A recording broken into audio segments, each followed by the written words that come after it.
This is Dr. Charles Parker, and you're listening to Core Brain Journal. It's a place where I connect both fresh discoveries and interesting different perspectives from advanced mind science with the realities of real people and everyday life down on Main Street.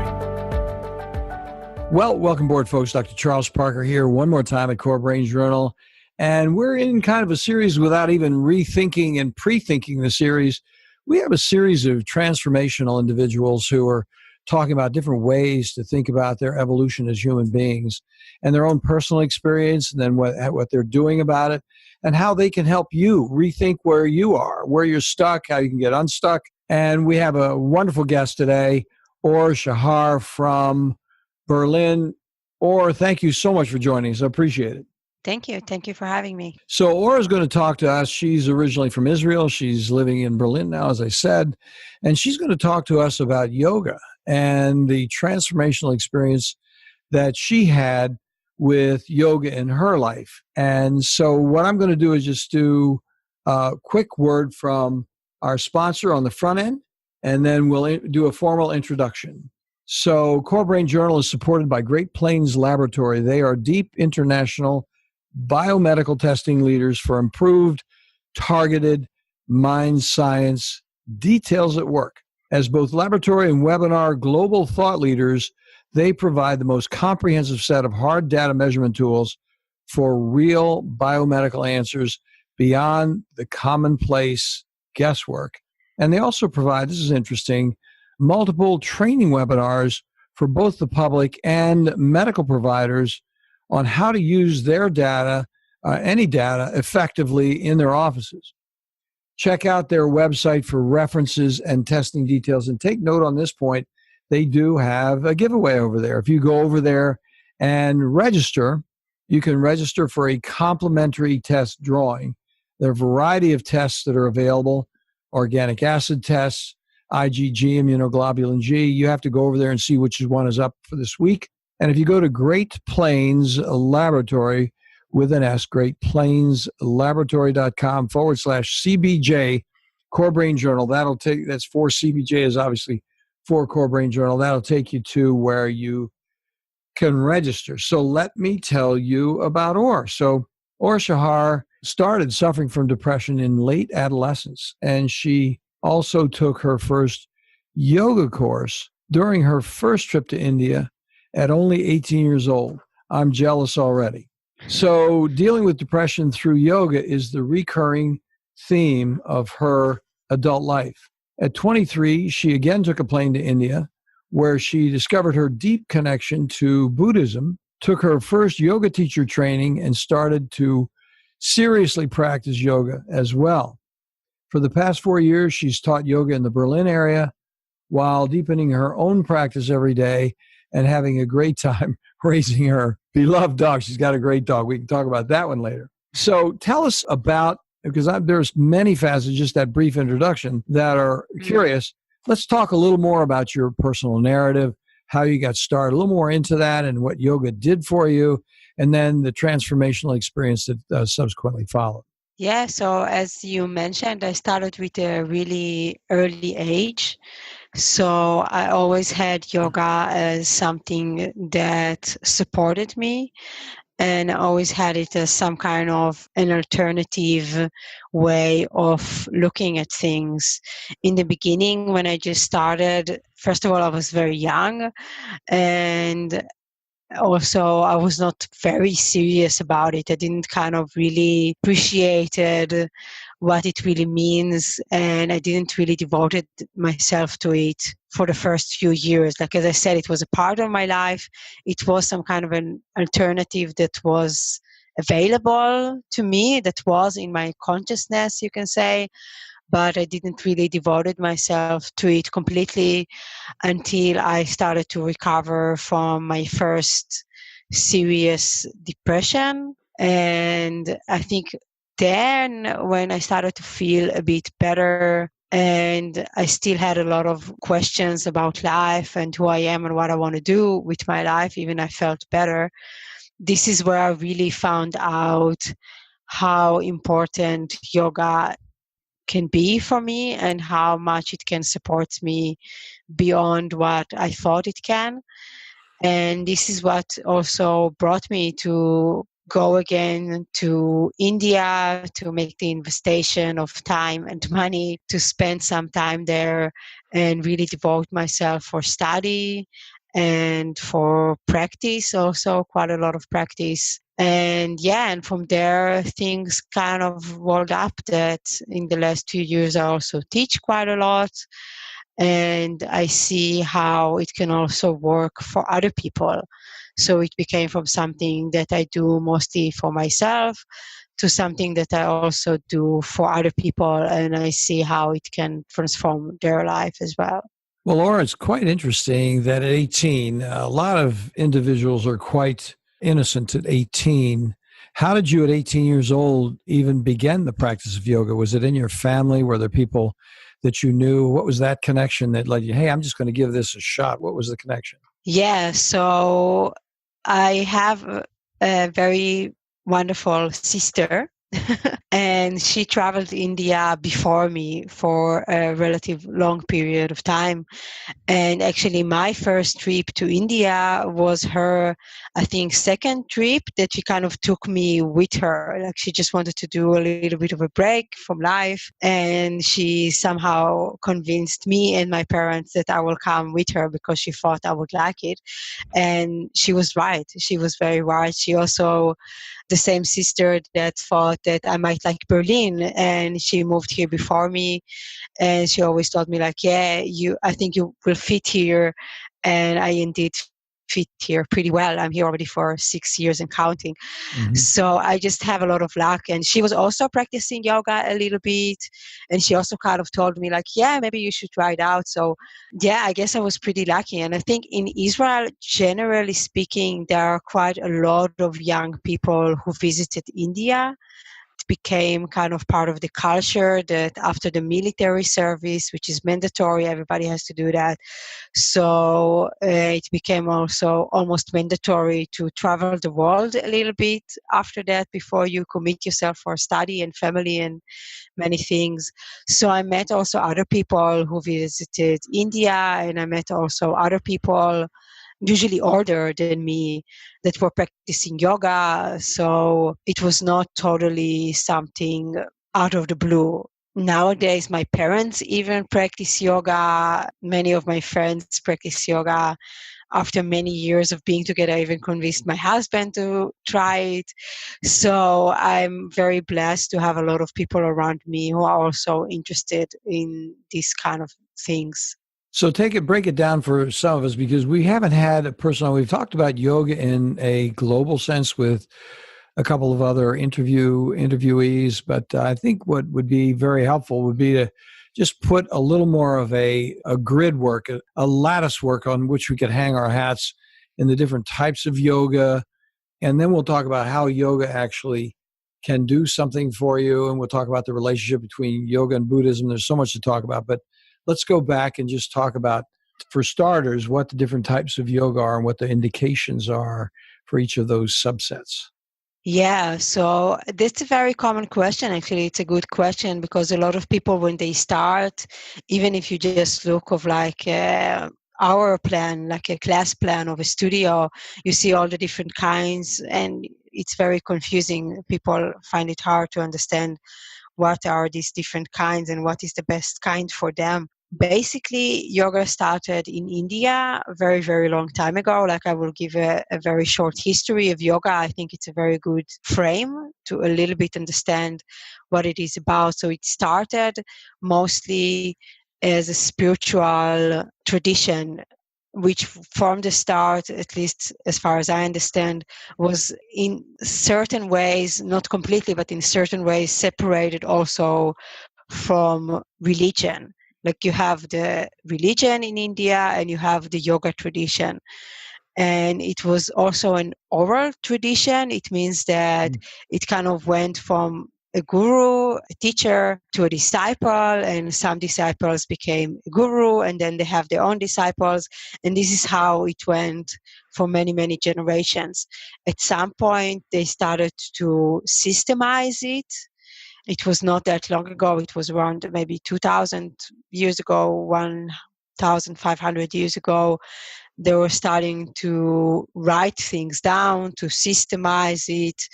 A very known text in this context would be the Sutras of Patanjali, and afterwards, for example, the Hatha Yoga Pradimika. Yeah, just if it's interesting for somebody, just a few names of important texts that kind of build what we know as yoga today. Mm-hmm. And then came a very big important part of the history of India, which is the British colonization. And then obviously this whole spiritual tradition was not granted a lot of respect. It not granted a lot of space inside society. And that already, again, this is as much as I understand, I'm not a history expert, but it already kind of created a situation when yoga became a more of a physical exercise. There was much more emphasis of building a strong body, of looking very strong, and also the dynamic between a teacher and students became somewhat different under these circumstances.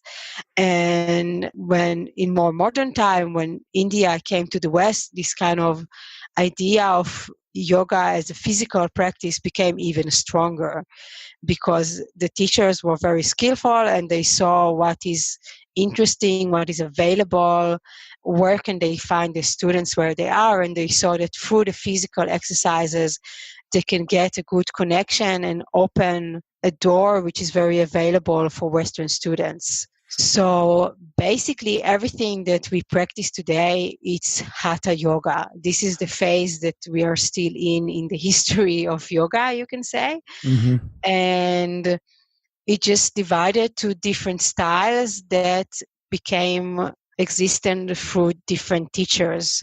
Oh. So you have, for example, I don't know, Iyengar. So there was a guru named Iyengar, and he had his own way of teaching, and he established his own school.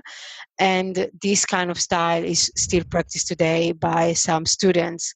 The same with Ashtanga, with Kundalini Yoga, different kind of yogas. Nowadays, it's kind of slowly moving to a phase when it's more about, not so much about the teacher and his system, but more about like what kind of yoga do you want? Do you want something that it's more relaxing?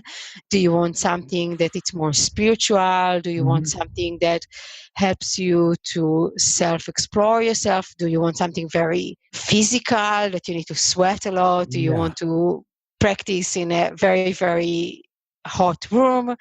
It's more about what kind of an experience are you looking in a yoga class. So let's break those down. Pardon me for interrupting, but let's take that was very helpful. So let's talk about all of these different yoga practices are Hatha yoga. Basically, yes. Like if you really take it literally, then they are all Hatha yoga. Okay, nowadays, when you look like in a studio brochure, when they say Hatha yoga, it's usually very classical yoga, very relaxed, not very dynamic, and not necessarily with a lot of flow and a lot of movement, maybe more stillness. This is what you can expect if you have like a Hatha yoga, if it's more like a vinyasa, so it's usually more with flow and more movement. If you go to a Bikram, which is also actually just a name of a teacher, actually, it's usually like in a very hot room. There are yin yoga, for example, it's like very, very slow, very, very relaxed. As its names, it's focused on like yin energy, which is very subtle energy. Yeah, like this is just to name a few. There are many, but I think that can give some kind of a context. Yeah, that's helpful because I think people wonder what's like, for example, Kundalini. How would a person say, they say, like you just mentioned a moment ago, I want to find myself, I'm lost, I'm depressed, kind of where you were when you were a kid. Then what would be a recommendation from a more, if you will, psychological point of view in terms of the outcome that you're trying? So there'd be a relaxation, there would be finding oneself. Tell us a little bit about those different patterns, if you will, please. Yeah, I think for people with depression, especially from my point of view, I would even say, yeah, I don't know if it really matters what kind of class do you go, to be really Okay. honest with you. Okay. Well, that's I good. think it's important that you will go to a class that fits you. I think that what many people falls into is to go into which style is the most fitting for me, Mm-hmm. and which is an important thing to check. But I think more important even than that is the teacher, because you can have in each of these styles teachers that are not really aware of trauma or about, you know, finding people in their own place, being very sensitive to them. And in all styles, you can find teachers that have the capacity to hold space for somebody who is struggling. Oh, good, good. So I think it really depends on the person. And I know what I work with people, especially if I have like private classes or things like that, I would always try to fit it to what the person actually needs. Some people need, mostly in the beginning, a lot of movement. Some people are more interested in more introspective kind of things. But I think the most important thing is just to start. And I think that especially for people who are suffering from mental health disorders and all kind of mental health issues, the main thing is just to get themselves in a situation when they even make the effort to go to a class, to put themselves in a situation when they really keep with it regularly. So this is why I think like a good connection with the teacher is really important, and maybe even go to the teacher and tell them like, hey, look, I'm struggling right now. I might need a little bit of a different kind of assistant or a different kind of support. I think this is actually the most important part, just to try. And even if you try a class or you try and you don't find a good teacher, so at least you tried and you know what's not working for you right now, Mm-hmm. and then it's easier to try something else than if you just stay at home and doesn't even try. So then, and when would a person say, well, I want to do hot yoga? I mean, they're really, that person is saying, I'm really trying to do an aerobic exercise. It's going to be more of a strength and more emphasis on body. I'm hesitating to say this because it also is going to hit the mind as well. Obviously, that's why I'm beating around the bush about it. But what would be an indication for? Let me put it in a different phrase. What would be an indication for a person doing hot yoga as opposed to a more flow state? I think I see it personally as the level of distraction that they need, like how distracted do they need to be. Like I think that in order to really do a deep inner work, I can say it also from my own experience, this I can say for sure, that there were times in my life, and there are still times, that, for example, a silent Zen meditation is just too much. I just cannot really sit in silence for long periods in time and just observe my mind. Like my mind is just too active. wild, too active, too wild, too out of control to actually do something like that. And then a very active physical exercise might be a more appropriate idea. I see. So it really depends where you are with your mind right now and what is your capacity to really observe your mind without judgment. Because I think, from my point of view, when I think about how yoga can help people with depression, I think one of the qualities that you can get from practicing yoga is to really observe your body and observe your mind without judgment, and even to just observe your mind, which is something that we don't do a regular basis. We usually distract with whatever we are doing, with work, family, other worldly concerns, whatever is in front of us, and we rarely take the time to really reflect and look what is going on inside of us and how it's influenced our life and what I really think about myself and others, or what I even really think.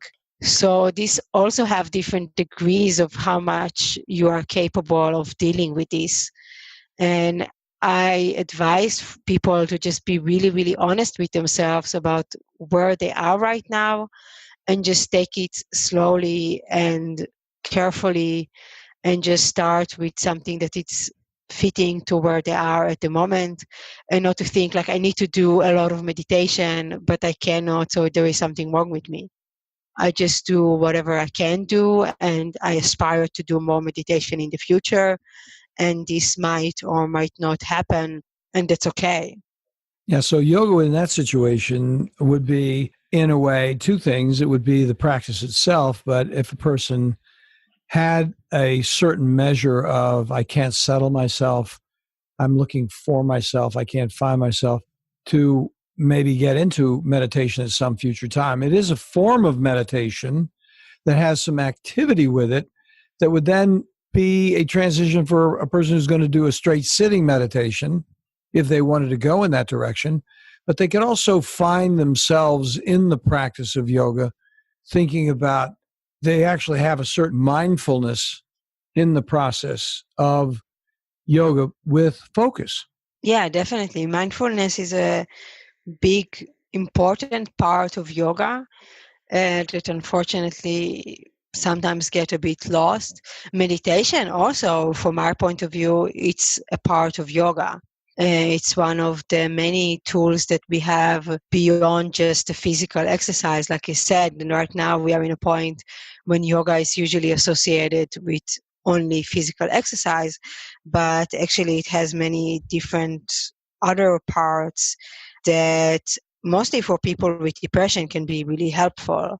It has some general guidelines of how to treat yourself and how to treat others. It has meditation, it has breathing exercises. Yeah, just to name a few important parts of it. Definitely mindfulness is a part of it. So yeah, I know for myself there were times when I was practicing more of these parts of yoga because that was the most available for me at the moment. Well, that sounds very interesting. So the next question is, because they have these now a variety of yoga, for one of a better expression, shops, where you can, I mean, they don't call them a dojo. What would be a yoga practice site? What it would be called?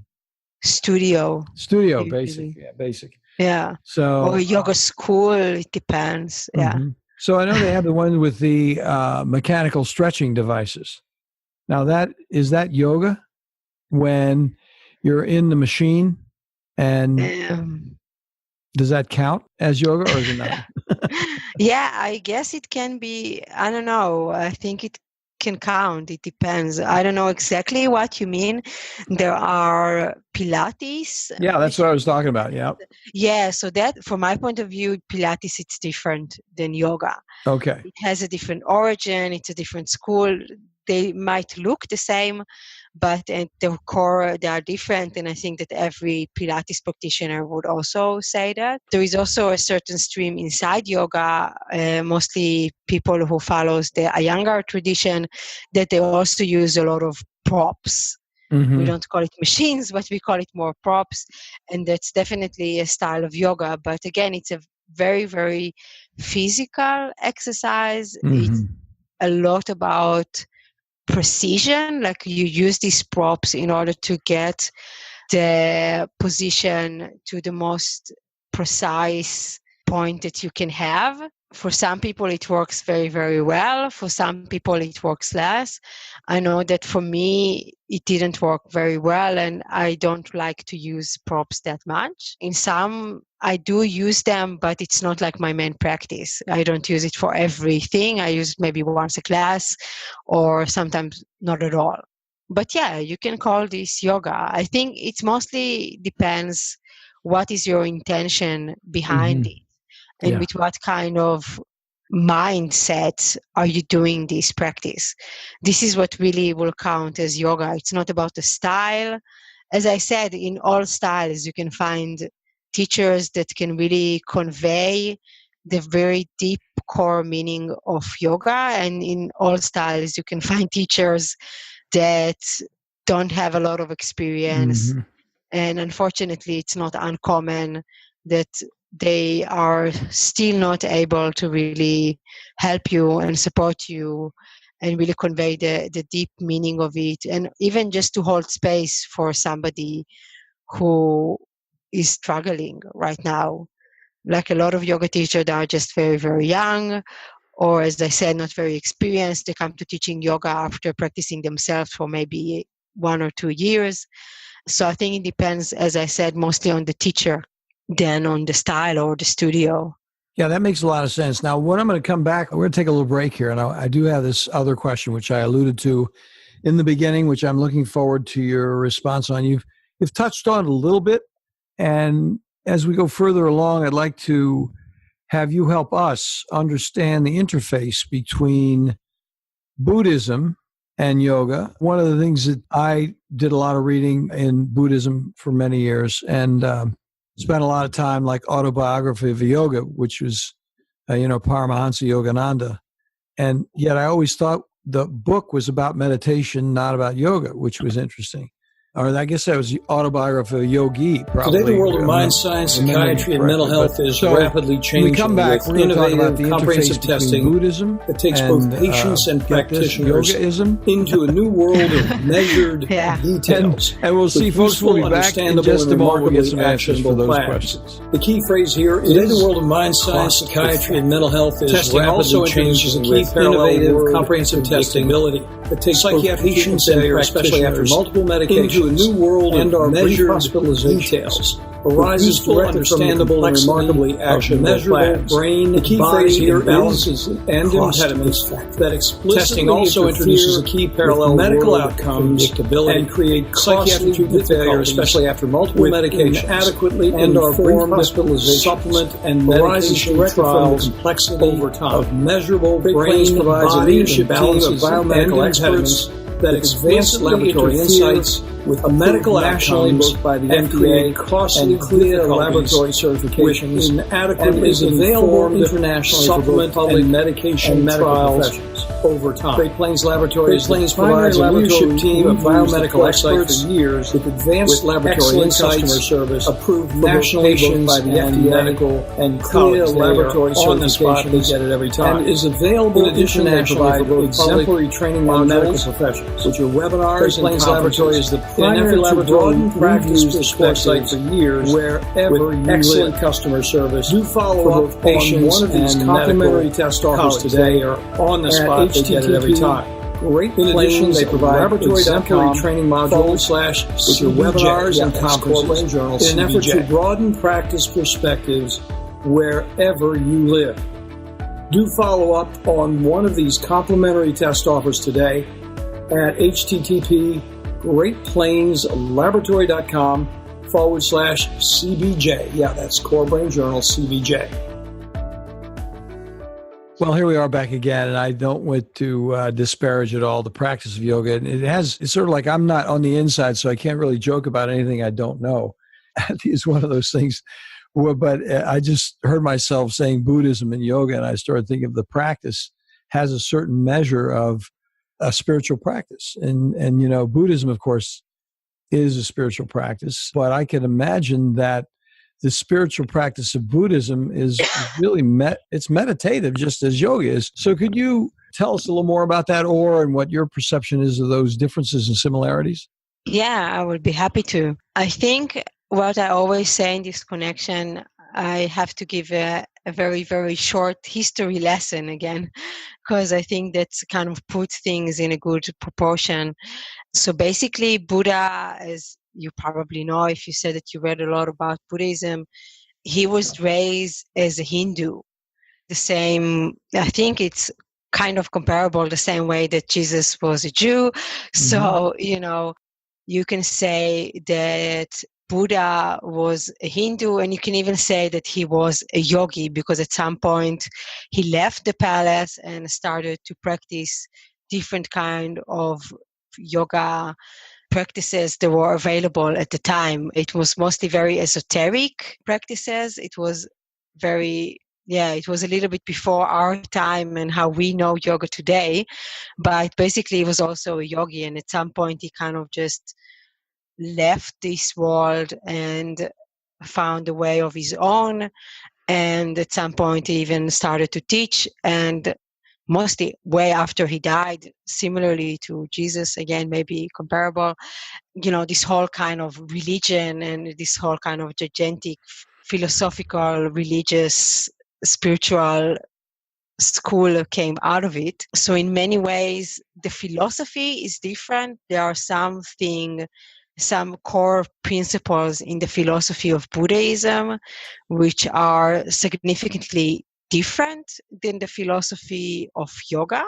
Like if you really go to the deep details of who am I, so if you go to the very philosophical details, and if you go very, very deep into the philosophy, which I've done for some years of my life, there are differences and they are clear.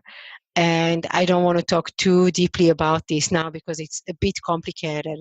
But in the level of practice, many of the practices are similar. And I think that if you really want to go deep into yoga, and if you really want to go deep into Buddhism, whatever, if you're doing just one of them or if you're doing both at the same time, like I do, it's important to go into the differences and to understand these differences. But I think that for a beginner level, or somebody who just wants to have an experience, or to just want to start with some kind of a practice that can help them to gain a little bit of peace of mind, and not yet in the point of wanting full liberation and don't want to understand exactly what is the meaning of full liberation in each school.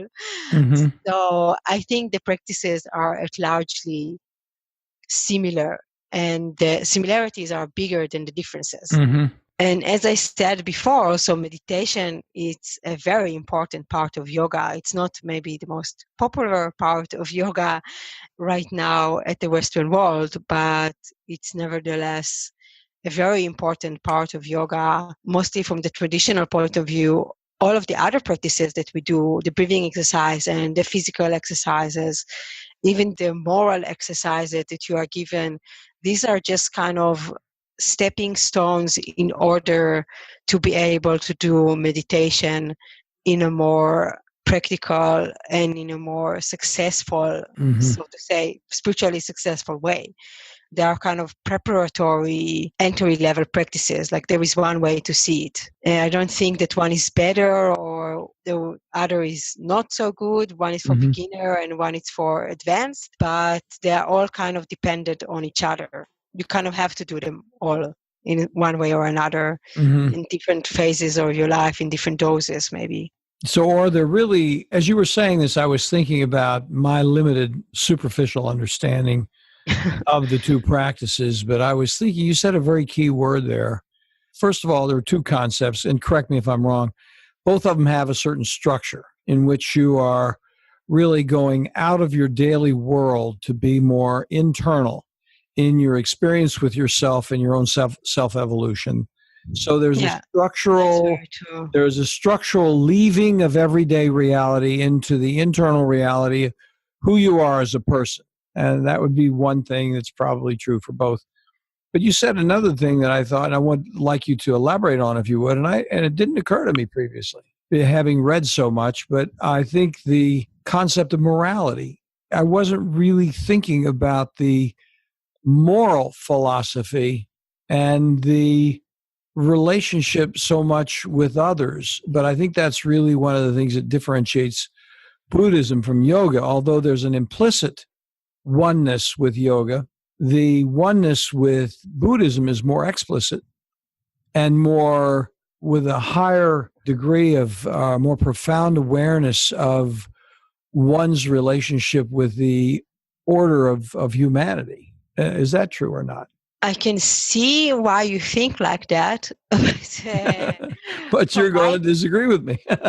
Yeah, I actually kind of disagree. There is true that mostly how it's taught today, you can say that Buddhism emphasizes more how you treat other people.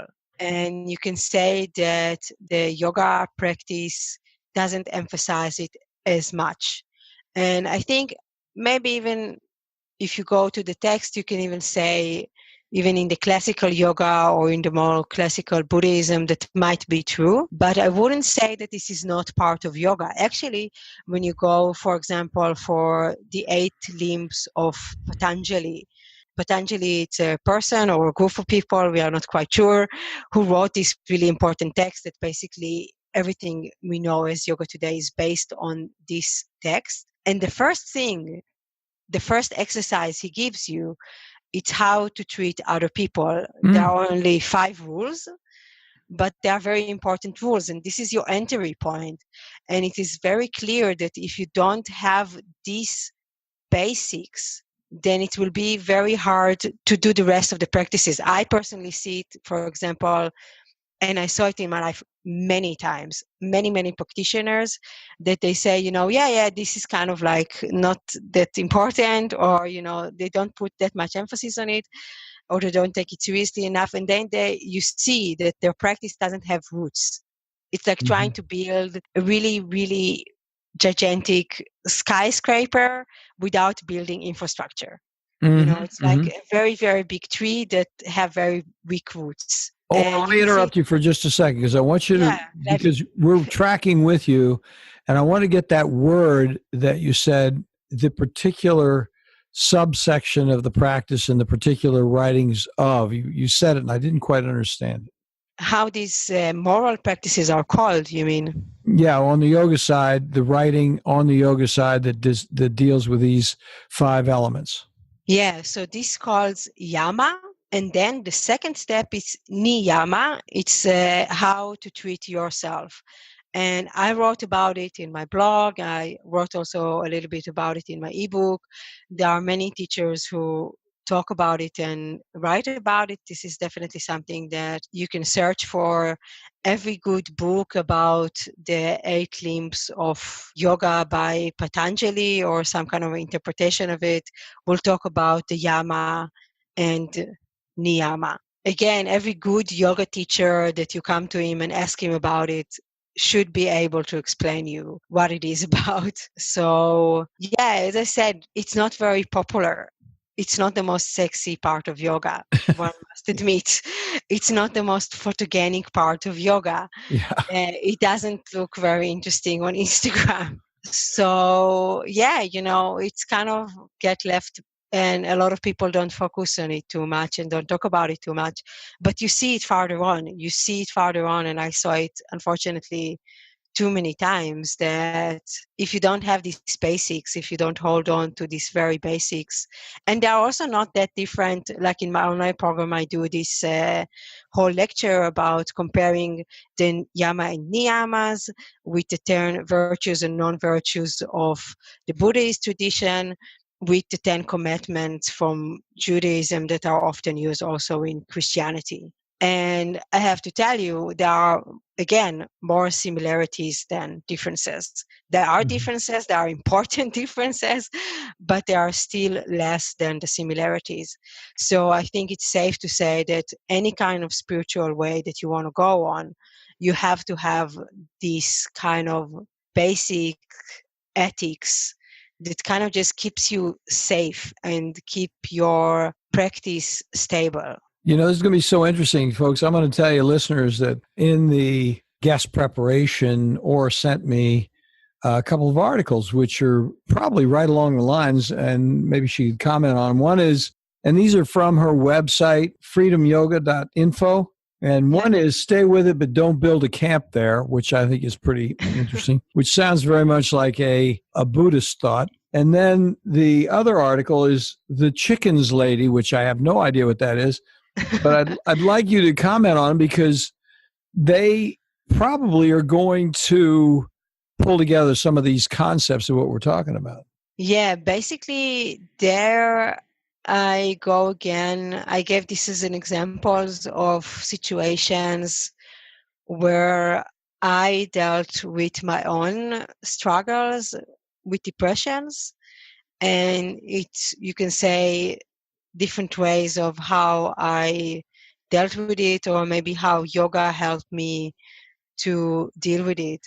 So one of them, I can say, maybe I will talk more about the one I recently wrote. I think it was a few months ago. Yeah, that I was going through a very emotional time. I was very, very frustrated with some aspects of my life, and I really needed a change, and I didn't really know how to go about it. And it always felt like, this constant struggle, like I always came into my limits and didn't know how to break out of it. And at some point, I just kind of gave up. I just kind of gave up to the frustration. I didn't try to cover it up. I didn't try to meditate myself out of it or something. I was just kind of dealing with it straight on. I used my meditation to confront with the uncomfortable things instead of trying to distract myself. I think it's something that a lot of practitioners sometimes do, that we kind of use our practice in order to not deal with what we need to deal with.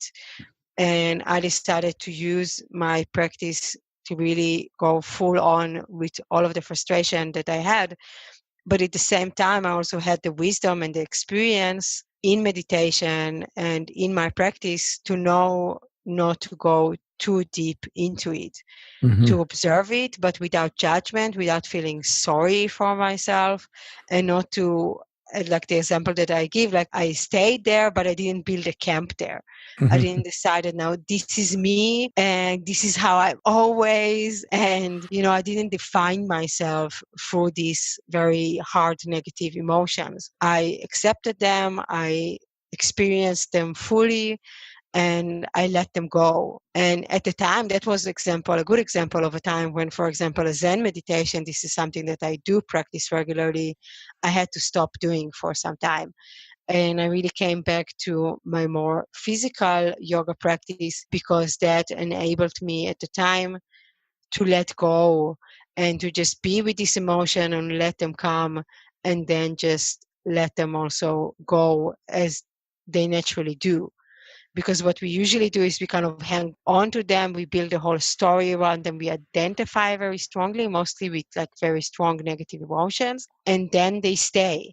But if you avoid this kind of strong identification and attachment and building a whole thing around it, so what naturally happens with emotions, every emotion, positive, negative, whatever, they subside, they go. They go to the same nothing that they came from. So that was a very helpful thing. I don't know if it's possible for a person that have less experience with these kind of things. I think it's possible for me right now after many years of practice. But I think that with the right guidance, it's possible for every person. And this is something that, again, I practiced. Like now I can do it better than I've done it 5 years ago. But, I started practicing more than 5 years ago. You're right. Yeah. So it's a practice. It takes time, but it's possible. Well, without being too trivializing this conversation, because it's a casual conversation, but nevertheless, it's a deeper conversation, and I don't want to trivialize it. But really, to say it even more succinctly, is you just know yourself better. You have a better appreciation of who you are and what your limits are, and you have an improved acceptance of yourself and in all the different relationships that you have.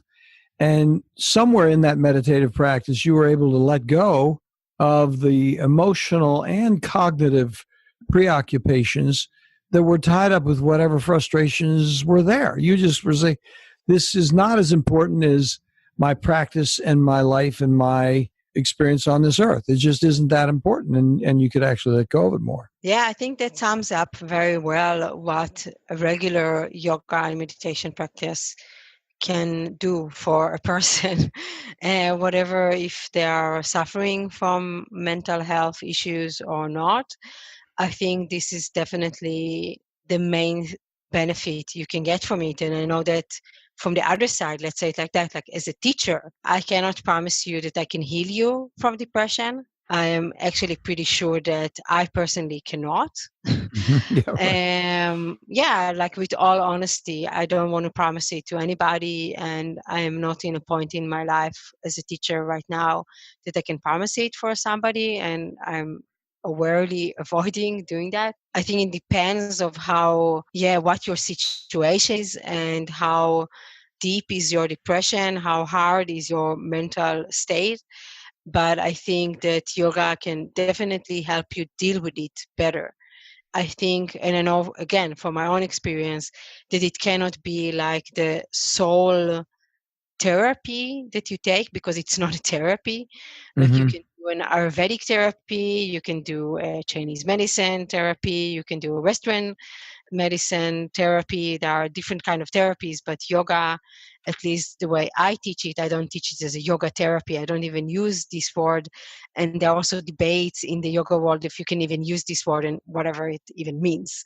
It has therapeutical powers, you can say, or it has some kind of therapeutical elements, but I am not a therapist, and I also don't wish Thanks to for be, listening to Core Brain Journal. So We're working every day behind the scenes to bring you reports that connect research benches with those street trenches.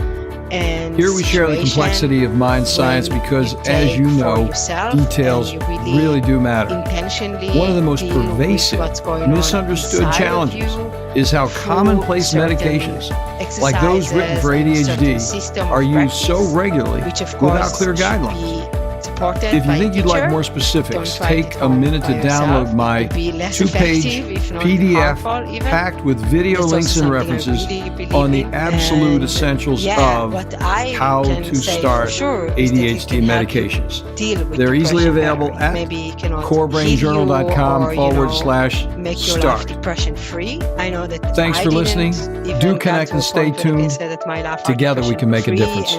Me personally, I don't even know if it will ever happen, but I know that I can deal with it much, much, much better. I know myself, I know my patterns, I know my depression, I can read it very clearly, and I have a much bigger toolbox also, and a much deeper understanding of how I can deal with it. And as you also said, like I know my limits much better, and I can be much more flexible with myself in this way.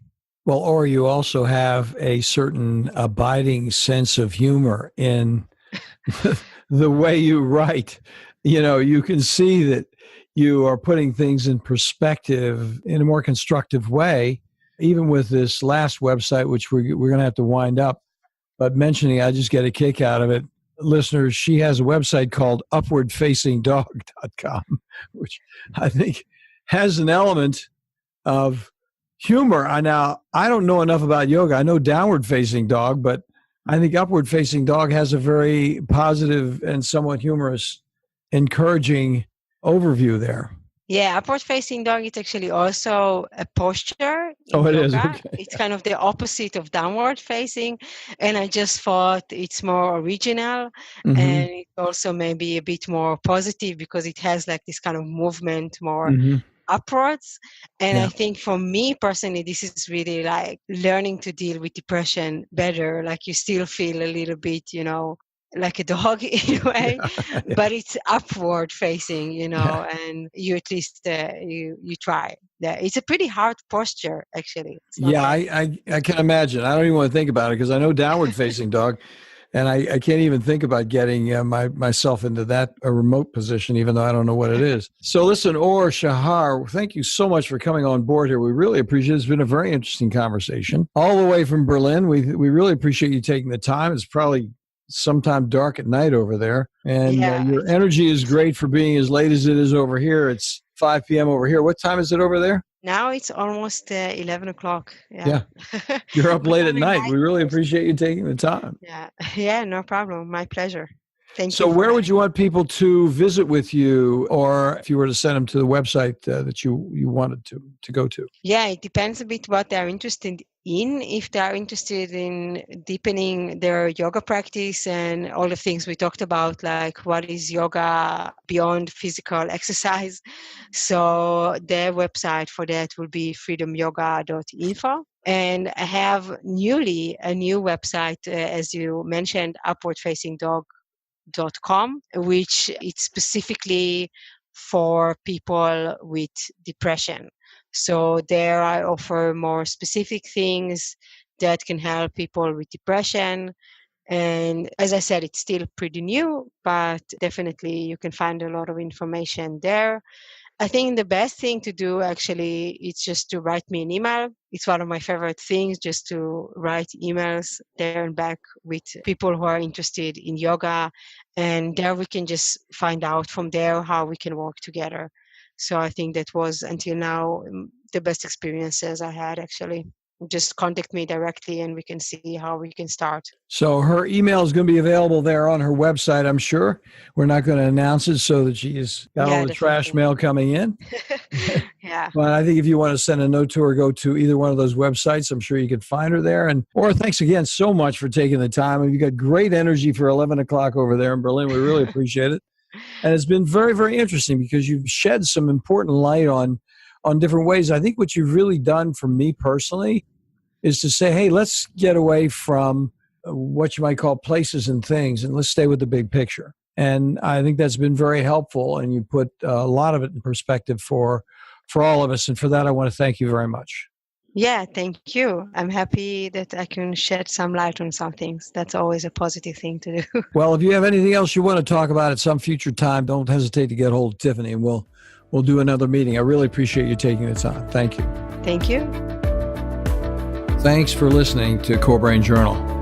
We're working every day behind the scenes to bring you reports that connect research benches with those street trenches. Here we share the complexity of mind science because, as you know, details really do matter. One of the most pervasive, misunderstood challenges is how commonplace medications, like those written for ADHD, are used so regularly without clear guidelines. If you think you'd like more specifics, take a minute to download my 2-page PDF packed with video links and references on the absolute essentials of how to start ADHD medications. They're easily available at corebrainjournal.com/start. Thanks for listening. Do connect and stay tuned. Together we can make a difference.